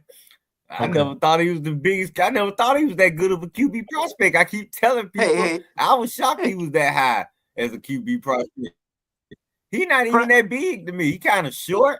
I mean, for if you look at most QBs, he's shorter than most QBs. You understand? And like I say, dude, you were not that good as your co-star or your dad. So the two people you close to, you are nowhere near as good as. So I mean, maybe you should hang with quarterbacks. Maybe you should hang with guys that are just as talented like you, like Bronny. Bronny hung with a bunch of sorry guys. That's what you need to do. Hang with a bunch of players that ain't as good as you. Because man, you hanging with folks that's better than you, dude. You start to think that you just like them. And I'm like, man, thing is, Red Bronny don't have self-awareness. I mean, no, Shedeur don't have self-aware like me. See, I can hang with great people like Rev and Coach and other folks, and I don't walk out here thinking, oh, I'm just as big as Rev. I'm just as big as Coach. I know who I am. I know how to stay. Well, not like that, Coach. Not physically. I'm just saying. No. I know who I am. I know how to stay in my lane. The thing is, Shedeur hang out with these guys. See, he'll hang out with 50 Cent and hang out with Eddie Murphy or some of these folks. And he'll start to think, man, I'm just as big as Eddie Murphy. I'm just as big as 50 Cent. No, you're not, man. You are still Shedeur Sanders. Mr. Shedeur has ain't done a doggone thing, man. Stop getting caught up in other people's lives, dude. That's his problem, man. He getting caught up in everybody else's life except his own. And see, that's why Red can hang with all these different type of people, because I know who I am. I know who I am and what my life is, and I ain't trying to be nobody else but me. Shedeur, dude, you are not these guys. You aren't that good a football player as Travis Hunter. You ain't that good a prospect as your dad. Stop living in the cloud nine, man. Come back down to earth. Come back to reality, dude. Like Rev said, you should have humbled yourself and went to the Senior Bowl. You should have humbled yourself and went to the Combine. You should have had a pro day when all the cameras around. Not saying, oh, me and Travis gonna have our own pro day. Y'all can show up. We just gonna have a party out here. If you make it, you make it. If you don't, you don't. Dude, who in the F do you think you are? You better shut that ass up. And that's why you ain't getting drafted in the first 3 rounds and still ain't drafted. Hey, Red, we're gonna change gear before Red start dropping some real bombs in a minute. It's getting personal. And Red hush. Yeah, Mama Harris, I love you. I saw what she said. Time will tell the truth in the Shedeur saga. What you over there talking about? Now You see what she said? Prime is as loyal to his son as Coach as the Westbrook. I'll do a show over here. She called you Ted. That's funny. All right, let's switch gears, man. This show is going off the rails for real. We just gonna talk about this real quickly. Shannon Sharpe, another controversial situation.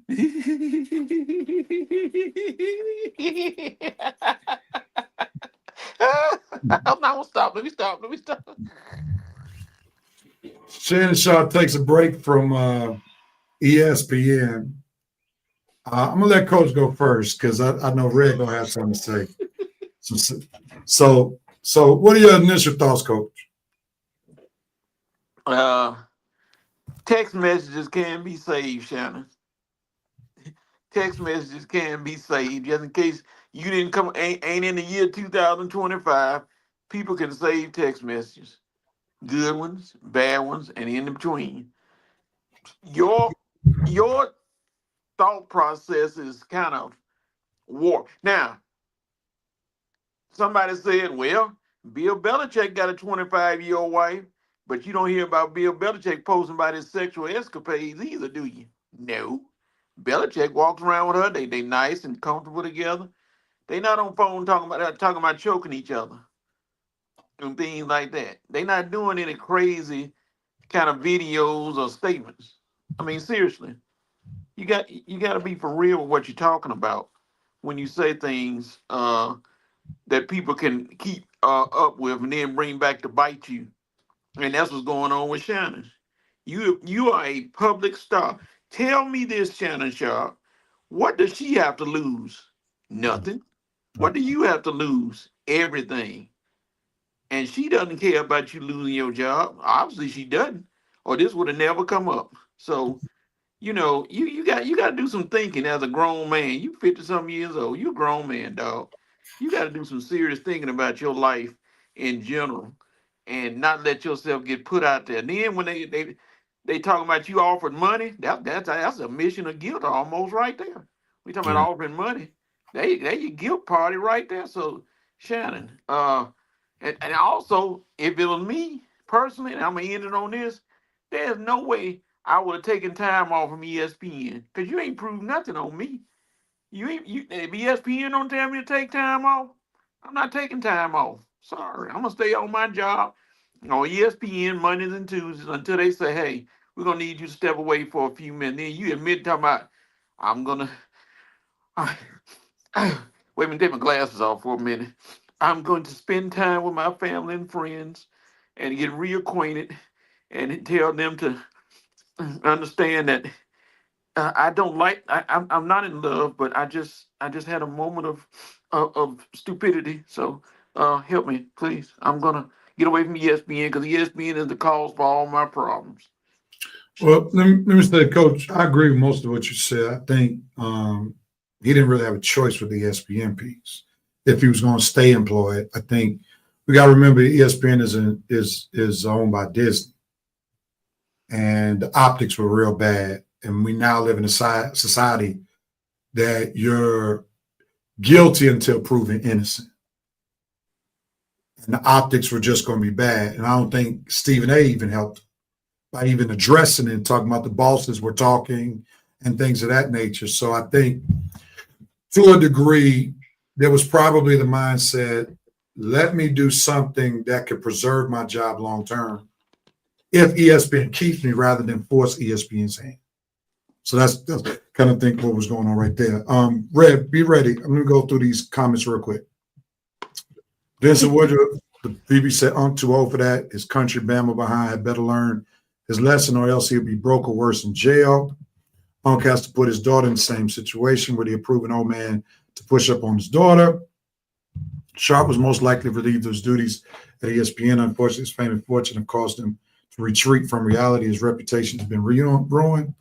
Skip Bayless set up Shannon. We are seeing real time what the side effects of roast spines. Go ahead, Red, your thoughts. Uh-oh. He's sitting there looking. I mean, like I said, I pretty much agree with yeah, man. I pretty much agree with what Coach said. I mean, like everybody else said, I mean, yeah, Shannon, this on you right here, man. I mean, you're 56 years old, man. You sitting up here acting like you in high school. You like I say, Rev, he like one of these guys who went to high school with, always trying to impress everybody with his sex life and all his ladies and all this stuff. And then, dude, look where you get yourself caught up. And I keep saying, I don't know how Shannon come back from this because Shannon's whole thing is laughing at other people. Well, how are you gonna laugh at anybody now, Shannon, after this right here? Dude, you can't laugh at nobody. You can't go back and forth debating with nobody because all somebody gotta do is bring up this situation and you're gonna be the joke of all jokes, okay? And that's what happened to you, Shannon. You don't made yourself the butt of a lot of jokes, man. And I don't think this was your intention when you started out on your little side ventures. Okay, you wanted to get away from Skip. You wanted to prove you was the man. You wanted to do your own thing. You got your little club, Shay started. Okay, you in it. And you know what, man? It's that Cat Williams interview. That Cat Williams interview don't turn this dude into a freaking monster. Here we go again. When we say guys need to learn how to stay more humble, the bigger you get, the more humble you need to become. Because see, when you stay humble, you can make rash decisions. See, you getting the big head, thinking your fame rising up. Oh, you getting all these hype friends, the Stephen A's, all the movie stars, the music stars, all these folks coming on your show. Then you interview them, you think, yeah, I'm the man. I even release a little thick audio tape and I'm still balling. See, dude, and the fact that you let this is the worst part about it, Coach Real. this is the worst part about it, dude, that you allow of all people to say, I told you so. And that's Monique. Do you let Monique come? She gonna say, see, I told you so, Shannon. Monique now, Monique, man, you better. Well, I'm just waiting for Monique to drop a video, Shannon. And once she do, you gonna be up, man. I'm telling you, Coach Fred from this dude. Because like I say, when you get to the point, Monique can drop videos and say I told you so, and you can't say nothing because dude, that's bad right there. Because like I say, man, Monique came on your show and told you to be careful, and you. Like I say, you out here trying to impress all these folks, all of the young folks of the world, the Stephen A's. You trying to impress all the sports world, the ESPN, everybody, all these folks you trying to impress, Shannon. And this is the situation you don't caught yourself up in. This is on you, man. You are too old, 56 years old. You about to be 60 in 4 years messing with somebody that young. Like Vincent said, you got a daughter that age, probably older than the girl you messing with. How would you feel if some 56-year-old man talking to your daughter, dude? Shannon, I'm sorry, man. You have lost your mind at your old age, dude. And all I got to say is the Sterling Sharp need to get a new presenter for his Hall of Fame speech. Is Shannon even gonna be allowed to come out there on stage? Is he gonna be is his reputation gonna have fallen so far that he ain't gonna even be allowed to present his brother? Because man. Whew. Yeah. Winston keeps giving us these draft updates. Trevor Etienne drafted to the Panthers. Anthony Corey said, don't know, Rev. Disney is playing the hands, made, tail streaming. Mama Harris says Sharp needs to consider his age. About to backdoor himself out of millions, VP said. Joy just entered the chat. Fox Sports Warren. Pastor said Sharp has sparked another bad and possibly career-shattering situation. He's had everything and everybody up. Punny, laugh out loud. Everybody up. That's funny. The trick to be famous is to get money, but not civil lawsuit money famous. Died, wrecked his RV on the Hershey Highway. Hershey Highway. You gotta know. That's fun. Let me just say this. I think there's some deeper issues that are going on with Shannon Sharp more than that meets the eyes. I think there's some personal things going on with Shannon that are getting in the way of some of his decision making. I don't know specifically what those personal issues are. I do. Well, I'll let you say it. I'm not going to say it. I have some suspicions. You got the same ones I do. Because some of this activity may look like fronts for various things. And I'm just going to keep it very general. Because there have been some images that have not been very flattering that have been shown about Shannon that escalate his manhood, if you will. Zesty. So some of this behavior would mess with young girls, might just be a front for some other things that are going on. Zesty. And That made I'll you say this. for real. Yeah, I'll say this. One of the things that has allowed me to remain humble, I've never achieved the success that Shannon Sharpe has achieved. So I'm not even going to try to compare my life to his life. I don't know, Dave. You pretty popular. But I will say this. I'll never forget I heard a preacher say this. He said it very early on in my ministry. He said, the Lord said to him as he was elevating in ministry, how high can I lift you before you leave me? And that's always rested with me. Whereas the Lord has allowed me to go higher, I raise the question, how high can God lift me before I leave him? And I think Shannon is at the precipice of the point where he's allowed the fame to get the best of him.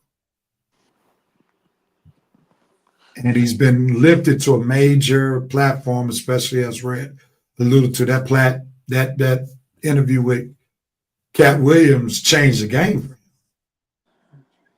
But somehow he might have moved into the lane of thinking he might be invincible. And it may cost him. And he's done amazing with Club Shay Shay's done amazing with Nightcap. He's done amazing with ESPN.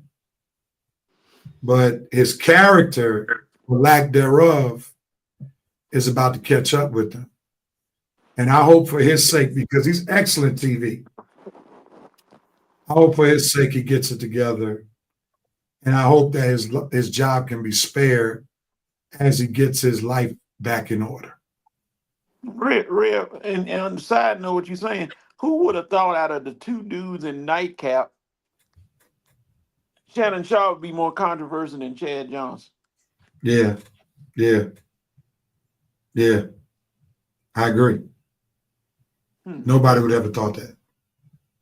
The president says, Yeah. hold on for a second. He says Shannon was giving her something sharp. Anthony says Sharpe is overcompensating. VP says he's trying to prove he's not a top or a bottom talent. See, it's coming now. Richard said, just say that Unc play for the other team. I'm staying politically correct. Coach, at least Lala's old enough. Okay, Ho, I'm gonna get you. All right, Ho, I got you. You sneaky with that move. Red, it's on you now to keep the Lakers 5 and alive. Lakers at 5 alive. All right. I got to get ready to go. So, Coach, can you DJ or are you not in position to DJ? Not in position. All right, let's do this real quickly. Then we got to get out of here, and we're not going to have halftime tonight. Let's just talk about the NBA playoffs right quick. So Red, I'm gonna go to you real quickly, and we got to do this within 7 minutes. Your thoughts with your Lakers being down 2-1? Okay. What's your thoughts? Not good. Not good. Our defense haven't been playing consistent. They didn't play that well the first game. They played that well the third game. They played decent the second game. If our defense show up, we okay. Luka didn't have a good game last night because he was a little under the weather, so that hurt too. So I think we'll be okay as long as we win on Sunday and can get it back to LA and take care of Game 5. Let me ask you this real quickly. The Minnesota Timberwolves are giving us a fight though. Let me ask you this. I made early in my dope nope and coat. I think JJ Redick is doing the Lakers a disservice not playing Jackson Hayes more minutes because the size is a problem that Minnesota's bringing to the table. And he's causing Yeah. Luka, LeBron, Rui, all those guys have to exert way more energy because they're constantly battling, trying to battle to out jump for rebounds. What are your thoughts about that?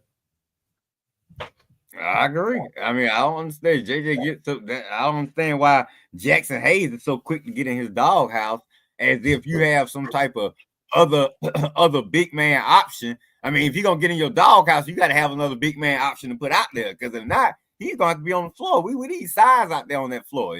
He's the only 7-footer we have. You got to put him out there. No matter your feelings about him, it's the playoffs, JJ. So yeah, I don't agree with that move. Jackson Hayes has to be on the floor. Yeah, I would agree. Your thoughts with the Rockets and the Golden State Warriors? Jimmy Butler's health is in question. Are the Warriors in trouble? They're definitely the Warriors cannot win this series if Butler doesn't come back and play significant minutes. The Rockets are gonna win this series. They might win in 5 games, I think, if Butler doesn't hurry up and come back. That's how important a piece he was to that team. What are your thoughts about Denver being in a battle with the Clippers? I think the Clippers are rising up. They are waking up and rising up from the grave in this playoffs right here. I mean, a team we thought we left for dead during the regular season. All of a sudden, Kawhi's healthy, Harden's healthy, Powell's playing out of his mind. The bench is contributing. The coaches, the defensive coaches, the Van Gundys and the Ty Lues of the world, they all are in sync right now. So yes, the Zubaks are balling. They got the Nuggets completely disoriented right now. You got Jokic on the sideline yelling and making scenes. When you see Jokic that animated on the sidelines, David Adelman, we're seeing that now. We see the Mike Malone is missing right now, because now you need that veteran coach in the playoffs who's been there before, and David Adelman. He's a rookie to this right here, so he's learning some tough lessons in a short period of time. Yeah, I totally agree. Anthony Corey said Rock is not playing basketball. I guess that's the way of saying they're playing too physical. They're playing more like football than they're playing basketball. Do what you got to do. It's pretty much over. Would you agree for the Grizzlies, especially after Ja Morant went down? Yeah, that series is done. That series was done from the beginning. Sweet. Next. Who's next? So since you said next, game 3 is today for the Heat and Cavaliers. Is it sweet? Yeah, by Heat. Heat going home. I'm not gonna say that's a sweep, because you just never know. Eric Spoelstra still has experience. The Heat played them a little tough in game 2. Today's game will determine if it'll be a sweep or not. If the Heat go home and take this game right here, then the series might last. If they go home and get beat today 3-0, they're done. Coach, your thoughts on the Heat, Cavaliers? It's over. It's over. Tyler Hero out there shooting the lights, shooting everything, and Bam is struggling a little bit, which, and the other offensive players are not giving him the best players. I mean, we got best games, so it's over. Cleveland is about to go on. They have too much firepower. So are the Celtics in trouble after the Magic beat them yesterday? No. Magic got that one. They busted up Kristaps Porzingis like he was in a cage match at WrestleMania. So they done fired him up. They about to take them out. It's over. So all the favorites in the East are gonna go on and decide to pull away in the tournament. So playoffs. All right, Coach, trying to just wind the segment up altogether. I'm Not going really. game by game. Oh, I'm sorry. My bad. Well, My bad. Ray, your thoughts about the Celtics and the Magic? Magic beats them last night. Your thoughts, Ray? You on the Celtics and Magic? I hope it's Yeah. still a series. I hope it's still a series because the Magic, 2 games to 1. Magic won game 3. I want the Magic to get. Yeah, right. And I hope Magic win game 4 and make it a series because the Celtics they a little injured right now. You got to take advantage of them while they down. I mean, Tatum is out. Jaylen Brown, he's not 100%. Hey, if they weak, you got to get them. Come on, Magic, get these boys up out of here for me. Yeah, Tatum played last night, but he missed game 2. Bucks Pacers up 2 games to 1. Still no Damian Lillard sighting. How does that bode well for the Bucks? Oh, he still ain't played. Oh, he played last night. I'm sorry. He played last night. He didn't play well. He went 2 for 12, 7 points. Okay. So do you have faith in the Bucks to make it happen? 2-1. I think Indy gonna win this series, and I think Giannis is gonna make a trade demand in the offseason. Oh, here it come. I'm sorry to cut in, Rev. Here it come. What's that? Steelers finna get Shador. Yeah, that's what I see. Here it come. Carolina ain't gonna get him, so here come the Steelers who done danced around him the whole time. They got the next selection. They next to the next. Yeah, they one away. Carolina. So if they don't draft them right here, we'll stay on till they draft. If they don't draft them right here, that means that they are beholden to Aaron Rodgers. I think they've been holding Aaron Rodgers anyway, and should do it. But if they don't draft them at all, they're definitely beholden to Aaron Rodgers. Yeah. They are fools. They are fools beholden to that clown. Fools, man. No way I be beholden to this guy. I got a kid right here I can groom. What round they in? I guarantee it, because Omar Khan made a statement that I see may be coming true. He said they got 2 quarterbacks before the draft, so we're gonna have 4, which means they finna get one of these to get a rookie, and they got Aaron Rodgers on the lock, and they gonna sign Aaron Rodgers for 1 year, and then the rookie comes in. I don't think Aaron Rodgers is signing if they draft Shador. I think Shador gonna sit and wait a year. Sit and wait? What's that gonna do? You know, just like Jordan Love and all them guys come in. They don't play the first year. Pat Mahomes. Oh, you saying sit behind somebody? Yeah. Okay. For 1 year. I thought you meant like sit out the league for me. Yeah. All right, I got you. Are they on the clock yet, Red Coach? Yeah, Carolina picking in Pittsburgh. Carolina. Last series, Detroit Knicks. While we waiting, Detroit Knicks. Are the Knicks in trouble? They got a fight on their hand? Yep. Still going 6 or 7? Yep. I hope so. I want that series to go 7 games. I'm going for Detroit. Cunningham is that dude. All right, Detroit let one get away at home the other night. They had them. If they had played like they came out and played in game 2, they would have beat them at home. They got to win game 4 to keep this a series. All right, ladies and gentlemen, we're gonna stay on real quickly. We're about to get out of here. Clarence, Mr. Hamp said Celtics in trouble. Andy Corey said he should have let the Hawks win. Andy Corey said, didn't they fire their coach? Denver getting what they deserve. Pastor Hamp said, Red, don't wait until the Cavs go up by 3. Be a man and call it now like Memphis is over. Andy Corey, Magic is a strong defensive team. All right, we're gonna stick on and see what the Steelers do. Will they draft Shador Sanders? Will the Sanders wait in? Yes. Man, so Trevor Etienne went to Carolina. Yep. And they don't have another one of our guys went to the Jets. Who is this? Steelers, 4th round. You gonna take this kid? Y'all crazy. Let me tell you. Got no quarterback. Aaron Rodgers is a whole race. We don't know if or when he'll have a good race.